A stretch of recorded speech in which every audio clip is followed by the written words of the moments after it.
Hello friends, welcome to Samayal. இன்னைக்கு நம்மளோட வீடியோல ரொம்ப யூஸ்ஃபுல்லான கிச்சன் டிப்ஸ் தான் பார்க்க போறோம். நம்ம என்னதான் டெய்லியும் சப்பாத்தி செஞ்சிட்டு இருந்தாலும் கூட ஒரு சிலருக்கு பாத்தீங்கன்னா சப்பாத்தி அந்த அளவுக்கு நல்ல சாஃப்ட்டா வராது. சப்பாத்தி நல்ல சாஃப்ட்டா வரணும்னு சொல்லிட்டு நிறைய வீடியோஸ் பார்த்து என்னென்ன பொருள் எல்லாமோ சேர்த்து நம்ம சப்பாத்தி செய்வோம். அப்பயும் பாத்தீங்கன்னா நமக்கு சாஃப்ட்டா வரவே வராது. அது மட்டும் இல்லாம நிறைய பேர் சப்பாத்தி தேய்க்கிறதையே ரொம்ப பெரிய கஷ்டமான விஷயமா நினைப்பீங்க. இன்னைக்கு நான் சொல்லக்கூடிய ட்ரிக்கை மட்டும் நீங்க தெரிஞ்சுக்கிட்டீங்கன்னா எத்தனை சப்பாத்தியா இருந்தாலும் சரி கொஞ்சம் கூட சிரமமே இல்லாம டக்கு டக்குன்னு செஞ்சு முடிச்சிடுவீங்க.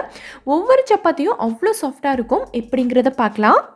அதுக்கு முன்னாடி நீங்கள் நம்மளோட வீடியோவை இப்போ தான் ஃபஸ்ட் டைம் பார்க்குறீங்கன்னா நம்மளோட பிஸ்மி சமையலுக்கு சப்ஸ்கிரைப் பண்ணிக்கோங்க. இப்போ நம்ம வீடியோக்குள்ளே போகலாம். நம்ம வீட்டில் பொதுவாகவே சப்பாத்தி சுடுவோம். பட் நிறைய பேருக்கு பார்த்திங்கன்னா சப்பாத்தி நல்லா ஹார்டாக இருக்கும். ஸோ அந்த மாதிரி இல்லாமல் நல்ல பூரி மாதிரி புசு புசு நல்லா பொங்கிட்டு நல்ல சாஃப்டாக சப்பாத்தி இருக்கிறதுக்கு என்ன பண்ணலாங்கிறத நம்ம இப்போ பார்க்கலாம். நீங்கள் மாவு பிசையும் போது எப்பவும் போல் கோதுமையும் உப்பும் மட்டும் போட்டு பிசைஞ்சிக்கிட்டா போதும். இப்போது இந்த மாதிரி ஒரு சின்ன பால் எடுத்துக்கிட்டு இதை இந்த மாதிரி லைட்டாக தேய்ச்சிக்கோங்க. இப்போது இது மேலே கொஞ்சமாக எண்ணெய் அப்ளை பண்ணிவிட்டு நம்ம எப்போவுமே சப்பாத்தி பரத்துறதுக்கு மாவு யூஸ் பண்ணுவோம் இல்லையா, அதையும் இது மேலே கொஞ்சமாக தூவிக்கலாம். இப்போது இதை இந்த மாதிரி க்ளோஸ் பண்ணிவிடுங்க. இப்போது இதை நம்ம மறுபடியும் பரத்திக்கலாம். இதை பரத்தும் போது நம்ம நடுவில் அதிகமாக அழுத்தம் கொடுக்கக்கூடாது. இந்த சைஸில் பரத்துனதுக்கப்புறமா ஓரங்களில் சுற்றி இந்த மாதிரி லைட்டாக தேய்ச்சி விட்டுருங்க. இப்போது இதை நல்ல சூடான தோசைக்கல்ல போட்டுட்டு உடனேவே எண்ணெய் சேர்க்கக்கூடாது. ஒரு பக்கம் திருப்பி விட்டதுக்கப்புறமா இது மேலே நம்ம எண்ணெயோ இல்லைன்னா நெய்யோ அப்ளை பண்ணிக்கலாம். இந்த மாதிரி லைட்டாக ப்ரெஸ் பண்ணி விட்டிங்கனாலே போதும். நம்ம சப்பாத்தி நல்லா பொங்கி புசு புசுன்னு பூரி மாதிரி நல்ல சாஃப்டாக வந்துடும். இப்போ பிச்சு காட்டுறேன் பாருங்கள். இந்த அளவுக்கு நல்ல சாஃப்டாக லேயராக ரொம்ப சூப்பராக வரும். நீங்கள் இதை கண்டிப்பாக ட்ரை பண்ணி பாருங்கள். நம்மள நிறைய பேருக்கு பார்த்தீங்கன்னா சப்பாத்தி சுடுறதே ஒரு பெரிய கஷ்டமான வேலை தான். அதுலேயும் நம்ம சப்பாத்தி சுடுறதுக்காக மாவு எல்லாத்தையும் நல்லா பரத்தி ஒன்றுக்கு மேலே ஒன்று அடுக்கி வச்சுருப்போம். நம்ம சப்பாத்தி சுடுறதுக்கு கொஞ்சம் லேட் ஆகிட்டா கூட அந்த மாவு எல்லாமே ஒன்றுக்கு மேலே ஒன்று அடுக்கி வச்சுருந்தது அப்படியே ஒன்றோடு ஒன்று ஒட்டிக்கும். சுத்தமாக எடுக்கவே வராது. இங்கே பார்க்கும்போதே உங்களுக்கு தெரியும்னு நினைக்கிறேன். 2 சப்பாத்திக்கு பரத்தி வச்சுருந்த மாவு ஒன்றோடு ஒன்று நல்லா ஒட்டிக்கிச்சு. சுத்தமாக எடுக்கவே வரல. அப்படியே நம்ம எடுக்கலான்னு ட்ரை பண்ணால் கூட நீட்டாக வராது, பிஞ்சு தான் வரும். மறுபடியும் நம்ம சப்பாத்திக்கு பரத்துற மாதிரி இருக்கும். நம்மள நிறைய பேர் இதே பிரச்சனையை அடிக்கடி ஃபேஸ் பண்ணியிருப்பீங்க. ஸோ இந்த மாவை கொஞ்சம் கூட பீயாமல் ரொம்ப ஈஸியாக நம்ம பிரிச்சிடலாம். சப்பாத்தி கல்லை நல்லா சூடு பண்ணிவிட்டு இதை அப்படியே எடுத்து கல்லில் போட்டுருங்க. ஸ்டவ்வை நல்லா குறைச்சி வச்சுட்டு ஒரு 5 செகண்ட்க்கு அப்படியே விட்டுருங்க. இப்போ அடுத்த பக்கத்துக்கு திருப்பி போட்டு இன்னொரு 5 செகண்ட்க்கு விட்டுருங்க. மாவு ரொம்ப குக்காயிடக்கூடாது. 2 பக்கத்துலேயும் திருப்பி விட்டு லைட்டாக சூடு பண்ணி எடுத்துக்கிட்டாலே போதும். இப்போ இதை லைட்டாக ஓரத்துலேருந்து பிரித்து விடலாம். எடுக்கும் போதே உங்களுக்கு தெரியும் ஈஸியாக வரும். ஒரே இடத்துல பிரிச்சுட்டு இருக்காமல் சுற்றி எல்லா ஓரங்கள்லையுமே பிரிச்சுட்டு அதுக்கப்புறமா நீங்கள் இழுத்தீங்கன்னா அவ்வளோ ஈஸியாக இழுக்க வரும். நான் காட்டும் போதே உங்களுக்கு தெரியும்னு நினைக்கிறேன். சப்பாத்தி நல்ல சூடாக தான் இருக்குது. அப்படி இருந்தாலுமே ஈஸியாக எடுக்க வருது பாருங்கள். இப்போது இதை நீங்கள் எப்பவும் போல் மறுபடியும் சப்பாத்தி சுட்டுக்கலாம். சப்பாத்தி நல்லா ஹார்டாக வருமோ சரியாக வராதோன்னெல்லாம் நீங்கள் நினைக்க வேண்டாம். அவ்வளோ சூப்பராக வரும். நான் செஞ்சு காட்டுறேன் பாருங்கள். பூரி மாதிரி நல்லா உப்பி வருது பாருங்கள். இனி மாவு ஒன்றோடு ஒன்று ஒட்டிக்கிச்சுன்னா கொஞ்சம் கூட டென்ஷன் ஆகாதீங்க. இதே மாதிரி செஞ்சு பிரிச்சிடலாம். இந்த டிப் உங்களுக்கு ரொம்பவே யூஸ்ஃபுல்லாக இருக்கும்னு நினைக்கிறேன். யூஸ்ஃபுல்லாக இருந்துச்சுன்னா வீடியோவை லைக் பண்ணிவிட்டு நம்ம சேனலை சப்ஸ்கிரைப் பண்ணிக்கோங்க. இப்போ நம்ம அடுத்த டிப் என்னங்கிறத பார்க்கலாம்.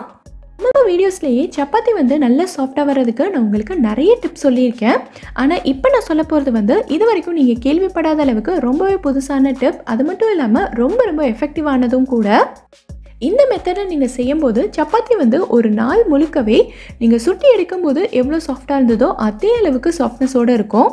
இங்கே நான் கோதுமை மாவு எடுத்திருக்கேன். அதுக்கு தேவையான அளவுக்கு உப்பு சேர்த்துட்டு இதோட நம்ம ஒரு முக்கியமான பொருள் சேர்க்க போகிறோம். இந்த மாவோட நம்ம சேர்க்க போகிறது பார்த்திங்கன்னா பட்டர் தான். பட்டர் ரூம் டெம்பரேச்சரில் இருக்கணும். ஃப்ரிட்ஜில் இருந்து எடுத்து நீங்கள் உடனே சேர்த்துடக்கூடாது. இல்லை நீங்கள் உருக்கிட்டு சேர்க்குறதா இருந்தாலும் சேர்த்துக்கலாம். 1 டேபிள் ஸ்பூன் அளவுக்கு நான் சேர்த்துருக்கேன். பட்டர் சேர்த்துட்டு நல்லா மிக்ஸ் பண்ணி விட்டுக்கோங்க. இது ஒரு பக்கமே இருந்துடக்கூடாது.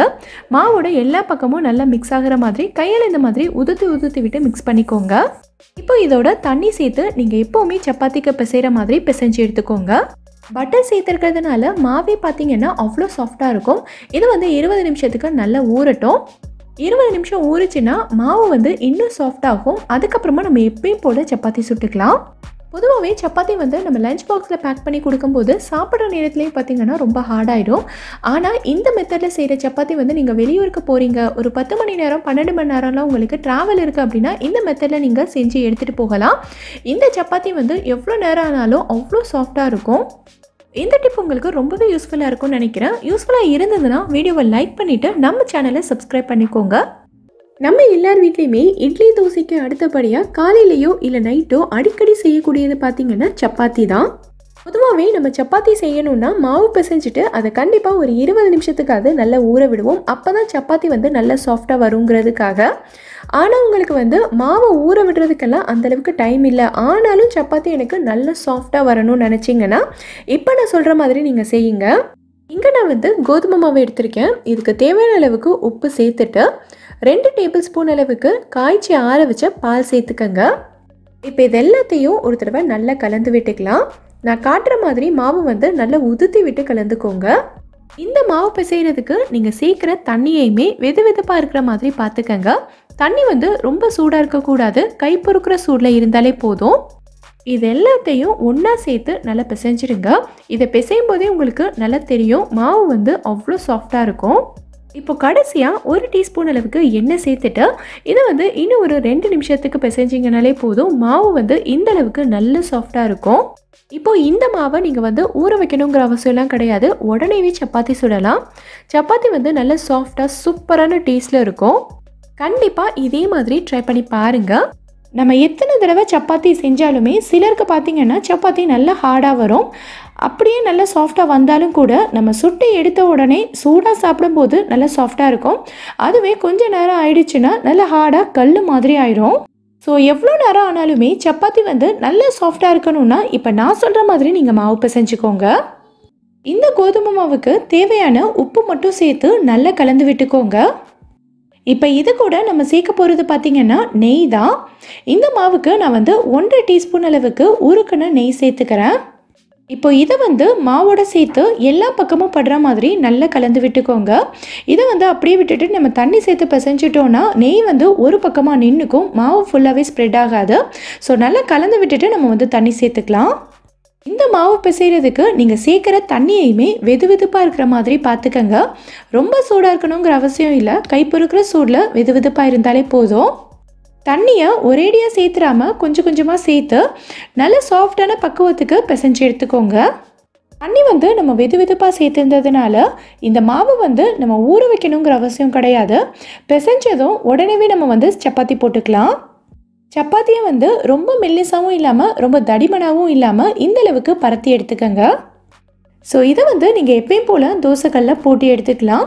இந்த சப்பாத்தி வந்து சாப்பிட்றதுக்கே அவ்வளோ சாஃப்டாக இருக்கும். இது ஆறுனதுக்கப்புறமா எவ்வளோ நேரம் ஆனாலும் சரி இந்த சாஃப்ட்னஸ் வந்து அப்படியே தான் இருக்கும். இது வந்து நீங்கள் குழந்தைங்களுக்கு ஸ்கூலுக்கு கொடுத்து அனுப்புறதுக்கு, ஆஃபீஸ்க்கு கொடுத்து அனுப்புறதுக்கெல்லாம் ரொம்பவே ஹெல்ப்ஃபுல்லாக இருக்கும். கண்டிப்பாக ட்ரை பண்ணி பாருங்கள். இந்த டிப் உங்களுக்கு பிடிச்சிருந்தா மறக்காமல் எனக்கு கமெண்ட்டில் சொல்லுங்கள். இப்போ நம்ம அடுத்த டிப் என்னங்கிறத பார்க்கலாம். நம்மள நிறைய பேருக்கு பார்த்திங்கன்னா சப்பாத்தி தேய்க்கிறது கொஞ்சம் கஷ்டமான வேலை தான்.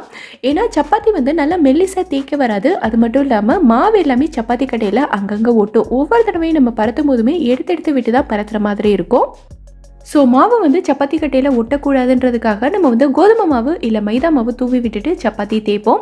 ஸோ அந்த மாதிரி தேய்ச்சாலுமே நமக்கு ஓரளவுக்கு தான் பரத்த வரும், அதுக்கு மேலே மெல்லிசாக பரத்த வராது.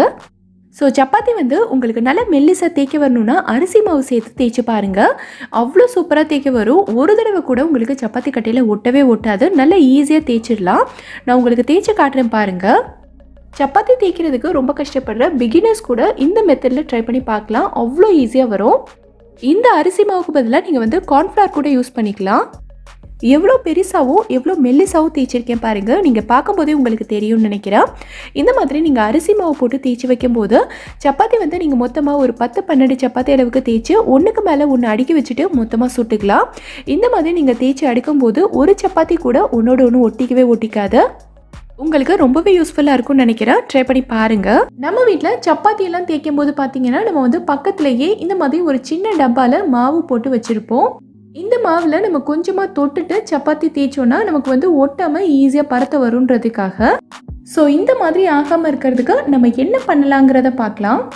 இந்த மாதிரி நம்ம ஒவ்வொரு தடவையும் தொட்டு தொட்டு தேய்க்கிறதுனால நமக்கு மாவு வந்து அதிகமாக கீழே சிந்தும். அது மட்டும் இல்லாமல் நம்ம ஒவ்வொரு தடவையும் கைவிட்டு எடுக்கிறதுனால இந்த டப்பாவில் இருக்க மாவும் நமக்கு பார்த்திங்கன்னா சீக்கிரமாக கெட்டு போயிடும். நான் வந்து இந்த மாதிரி ஒரு டப்பா எடுத்திருக்கேன். இது பார்த்திங்கன்னா உப்பு வாங்கின டப்பா, உப்பு காலியாயிடுச்சு. ஸோ இதை வந்து நம்ம தூக்கி போடாமல் இந்த விஷயத்துக்காக யூஸ் பண்ணிக்கலாம். ஸ்டிக்கர் எல்லாத்தையும் ரிமூவ் பண்ணிவிட்டு இந்த டப்பாக்குள்ளே நம்ம வந்து மாவு கொட்டி வச்சுக்கலாம். கோதுமை மாவு இல்லை மைதா மாவு எது வந்து நீங்கள் யூஸ் பண்ணுவீங்களோ அதை உள்ளே கொட்டிட்டு நல்லா க்ளோஸ் பண்ணிக்கோங்க. இப்போது இதை வந்து நீங்கள் எந்த பக்கம் வேணாலும் ஓப்பன் பண்ணி யூஸ் பண்ணிக்கலாம். ஸோ இந்த மாதிரி நம்ம செய்யும்போது பார்த்திங்கன்னா நம்ம மாவும் கீழே சிந்தாது, நம்ம டப்பாக்குள்ளே இருக்க மாவும் ரொம்ப சீக்கிரமாக கெட்டு போகாது, ரொம்ப நாளைக்கு வச்சு நம்ம யூஸ் பண்ணிக்கலாம். இந்த மாதிரி ஒரு டப்பா இல்லைன்னா என்ன பண்ணுறதுன்னு நிறைய பேர் யோசிப்பீங்க. உங்கள் வீட்டில் எப்போவுமே இருக்கக்கூடிய இந்த மாதிரி ஒரு சாதாரண டப்பா எடுத்துக்கோங்க. இந்த டப்பாவோட மூடியில் உங்களுக்கு தேவையான சைஸில் ஓட்டை போட்டுட்டு இந்த டப்பாக்குள்ளே மாவு கொட்டி வச்சு நீங்கள் இதே மாதிரி யூஸ் பண்ணிக்கலாம். ரொம்ப யூஸ்ஃபுல்லாக இருக்கும், ட்ரை பண்ணி பாருங்கள். இந்த வீடியோவில் நான் சொல்லியிருக்க எல்லா டிப்ஸுமே உங்களுக்கு ரொம்ப யூஸ்ஃபுல்லாக இருக்கும்னு நினைக்கிறேன். எந்த டிப் உங்களுக்கு ரொம்ப யூஸ்ஃபுல்லாக இருந்ததுங்கிறத கீழே இருக்க கமெண்ட்டில் எனக்கு சொல்லுங்கள். இந்த வீடியோ பிடிச்சிருந்தா லைக் பண்ணுங்கள். உங்கள் ஃப்ரெண்ட்ஸ், உங்கள் ஃபேமிலி மெம்பர்ஸ் கூட இந்த வீடியோவை ஷேர் பண்ணுங்கள். மறக்காம நம்ம பிஸ்மி சமையலுக்கு சப்ஸ்கிரைப் பண்ணிவிட்டு பக்கத்தில் இருக்கக்கூடிய பெல் ஐக்கானையும் கிளிக் பண்ணி அதில் ஆல் ஆப்ஷனையும் செலக்ட் பண்ணுங்கள். தேங்க்யூ.